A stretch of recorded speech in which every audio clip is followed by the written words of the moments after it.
It is well established that conflict is a part of human nature, as we have been involved in conflicts both large and small throughout our entire existence as a species. These can arise from literally anything, whether it be disagreements or shortages of resources. In an extreme case from the Middle Ages, 2 Italian city-states were said to have gone to war over a bucket, albeit that tale is almost certainly exaggerated. While a bucket is clearly a worthy cause, ask yourself, would you go to war over lobsters? This is the situation the nations of Brazil and France found themselves in during the early Cold War, where a conflict between fishermen almost erupted into a military conflict between nations.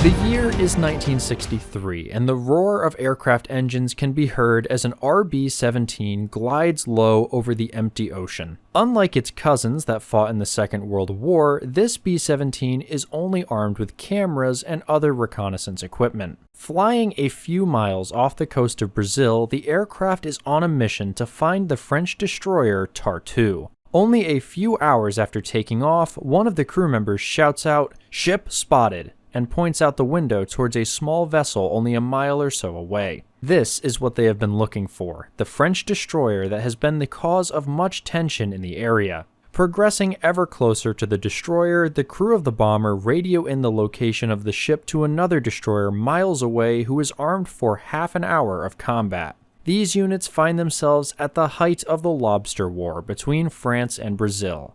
But how did this begin? The background of the Lobster War originates with French fishermen in the Atlantic Ocean who had been fishing for lobster off the coast of the African country Mauritania. While these fishermen had been very successful in their catches in this location, fishing organizations from the port of Camaret sought after other profitable fishing spots. One of these spots happened to be off the coast of the Brazilian state of Pernambuco, and in 1961, a research permit was granted by Brazilian authorities for 3 French ships to research the lobsters of the area. While this might seem like a completely harmless situation, the only problem was that the Brazilians reported finding that the French ships were not conducting research, but rather trawling for and catching large amounts of lobsters, and with 4 ships instead of the allowed 3. With this report, the Brazilian officials rescinded the research permit and ordered the French ships to leave the area in April 1961. In November of the same year, the French ships returned, but positioned themselves outside the Brazilian waters on the continental shelf. The interactions between the Brazilians and the French fishermen remained like this for the rest of the year, with the Brazilians closely watching the French right outside of their territorial waters. This would all change on the 2nd of January 1962 with the seizure of the French fishing boat Cassiope for fishing lobster without a permit from the Brazilian government. This can be said to be the turning point of the conflict, as it marked the beginning of the involvement of the French and Brazilian federal governments. It is important to note that at this time, there was not a consensus around the world as to the aspects of territorial waters. The UN Convention of the Law of the Sea, which would establish the boundaries of territorial waters, would only come into effect in 1982, nearly 20 years later. Due to this, disagreements on fishing rights were very common around this point in the 20th century. In the case of the Lobster War, the 2 nations made claims as to why they should have rights to fishing off the coast of Brazil. The Brazilian side stated that the lobsters found off the coast are important to its economy and that their government had the right to regulate the industry. The French side countered this by using the Geneva Convention of the Law of the Sea, which outlined fishing rights on the high seas. It was during the negotiations between the 2 nations that the argument of what exactly a lobster was came about. This was necessary due to the lobsters living on the continental shelf, and it was the goal of the Brazilians to show that lobsters are a part of the shelf, while the French goal was to show that they were not. The French proposal was that lobsters should be considered a fish because they move around on the seafloor by walking and jumping. When they undergo a jump, they are then swimming in the ocean and therefore are a fish. This would mean that they are not part of the continental shelf and therefore are free to be fished without Brazilian regulation. Of course, the Brazilians did not accept this. Brazilian Navy officer Paulo de Castro Moreira da Silva stated in response, "By analogy, if a lobster is a fish because it moves in leaps, then the kangaroo is a bird."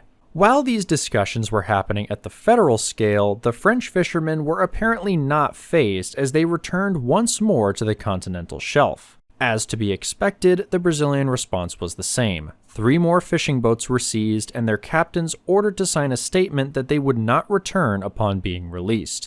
In response, the French sent another diplomatic congregation to Brazil in early 1963 to potentially secure fishing rights towards the lobsters. It was reported that this congregation made the statement to the Brazilians that more fishing boats were headed to Brazil at the time, which prompted the Brazilians to request that they be turned back, as they would not give permission to the fishermen during negotiations. It is likely that the Brazilians had in mind to not give permission whether or not they were in discussions with the French, as it was reported by Time that they had discovered that the French catches were scoring $3 million worth of exports. 3 million not going to Brazil.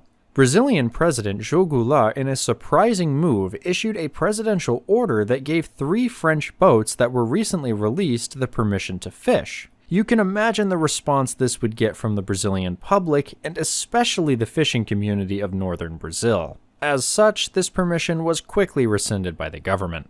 Sometime in late February, Goulart's tone changed dramatically with an ultimatum to the French that they would have 48 hours to withdraw all fishing boats from Brazilian waters and the continental shelf. Naturally, this did not go well with the French, with President Charles de Gaulle ordering the French Navy to become involved by sending a destroyer to protect the fishing boats.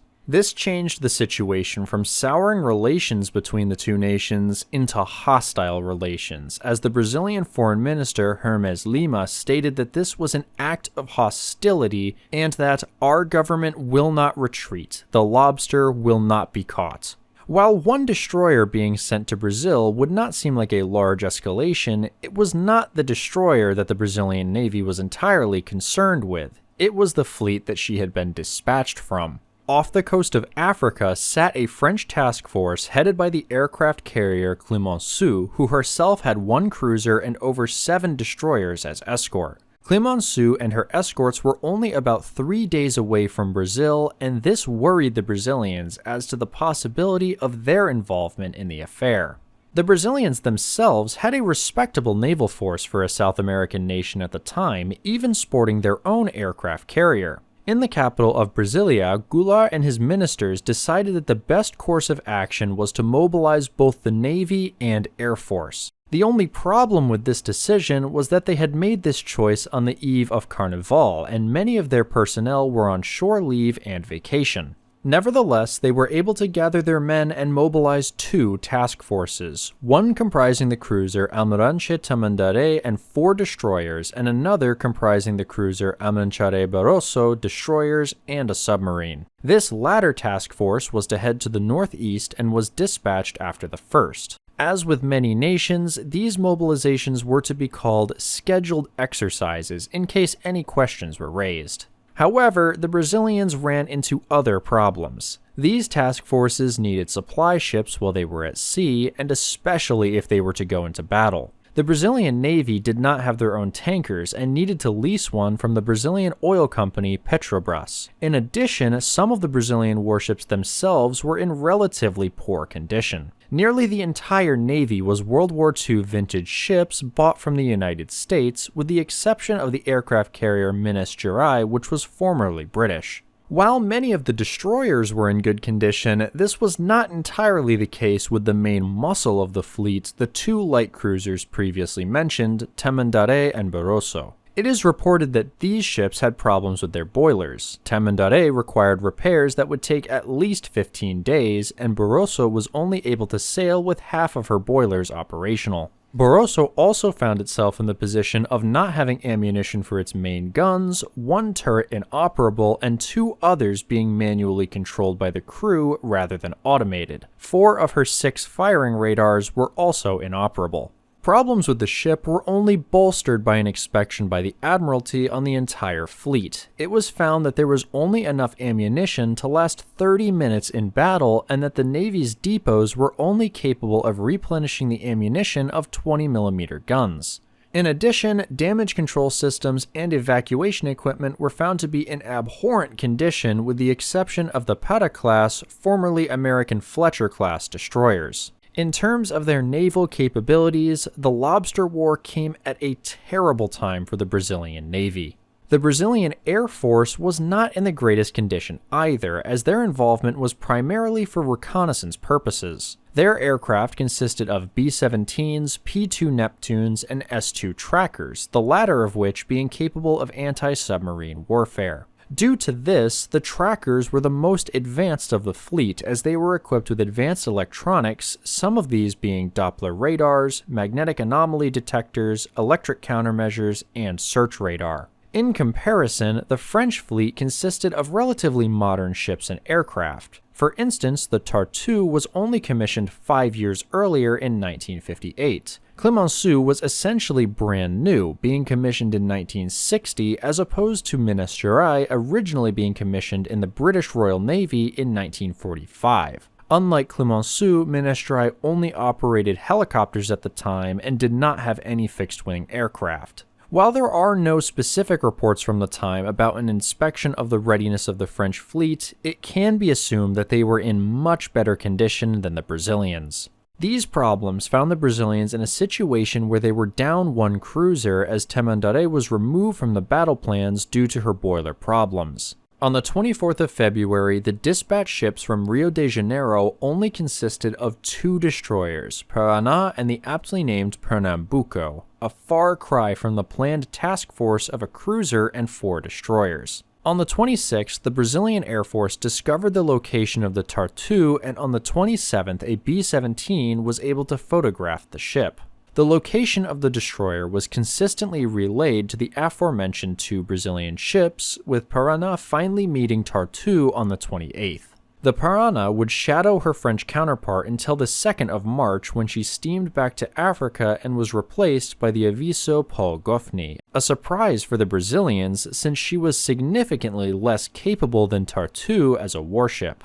Eventually, more Brazilian ships were sent to the area as reinforcements, but despite this buildup of ships, the conflict at sea was resolved peacefully when the Paul Goffni and 4 fishing boats left and returned to Africa on March 10th. Upon confirmation of the French dispatch, the Brazilian Navy began to demobilize and return to peacetime operations. The official end to the Lobster War occurred with the agreement signed between France and Brazil, which gave explicit authorization for 26 French fishing ships and boats to fish for lobsters in Brazilian waters for 5 years. The only stipulation was that they give portions of their profits to Brazilian fishermen in these areas. In addition, it can be said that the Brazilians effectively won the Lobster War due to the Brazilians extending their territorial waters to 200 nautical miles, 370 kilometers, an exceptionally large area, especially when normal territorial waters are regulated at 12 miles. So what lessons does the Lobster War present us with? Primarily, it can be concluded from this that many nations during the Cold War, and even today, are too easily willing to resort to military action in response to disagreements. Such disagreements have not ended, with various Chinese fishing vessels illegally operating off the coast of South America, as well as the waters of their neighbors in the Pacific. While the lobsters were, and still are, important natural resources, are these really significant enough to risk a war over? This is especially the case with the Brazilians, as their navy at the time was not in the position to be in a conflict with a modern navy like that of France. A war might have seen them humiliated at sea and caused significant political repercussions for the nation and its government. Whether or not the Lobster War can be seen as a victory for Brazil, President Goulart found himself facing a revolt by sailors of the Brazilian Navy and eventually a full-scale coup by the military in 1964. However, this is a story for another time, and for now, we can look back and learn from the Lobster War for what not to do in terms of geopolitical responses to relatively small resource disagreements.